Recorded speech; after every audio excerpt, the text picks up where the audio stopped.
Israel's Prime Minister Benjamin Netanyahu has addressed the U.S. Congress, saying America and Israel must stand together if they're to defeat what he called the forces of barbarism. He's looking to boost support for the war against Hamas in Gaza and has vowed to, in his words, finish the job. But thousands of demonstrators gathered outside the Capitol to protest about the war, and dozens of Democratic members of Congress refused to attend his speech. An American flag was burnt and statues outside Union Station were defaced. From Washington, Tom Bateman reports a short walk back into the American limelight after months of fraud ties between the U.S. leadership and the Israeli Prime Minister. Here among friends many Republicans, but some notable absences from Joe Biden's Democrats. Benjamin Netanyahu started by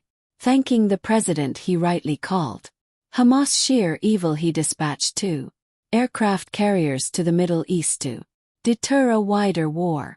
And he came to Israel to stand with us during our darkest hour, a visit that will never be forgotten. He quickly turned to the issue of hostages still held by Hamas, with families and one of those freed watching, trying to point to his accomplishments. Israel has already brought home 135 of these hostages, including 7 who were freed and during rescue operations. Another outside the protesters came in.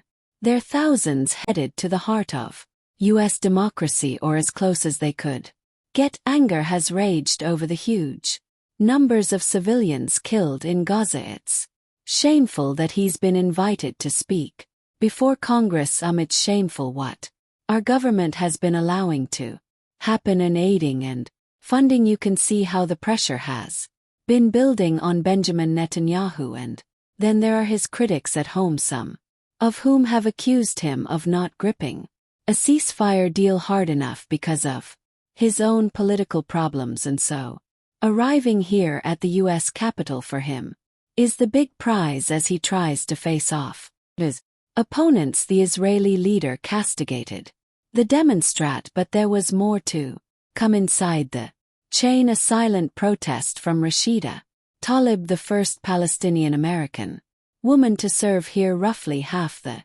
elected Democrats in Congress are believed to have stayed away, with the Vice President Kamala Harris also absent, her office said, due to a schedule clash.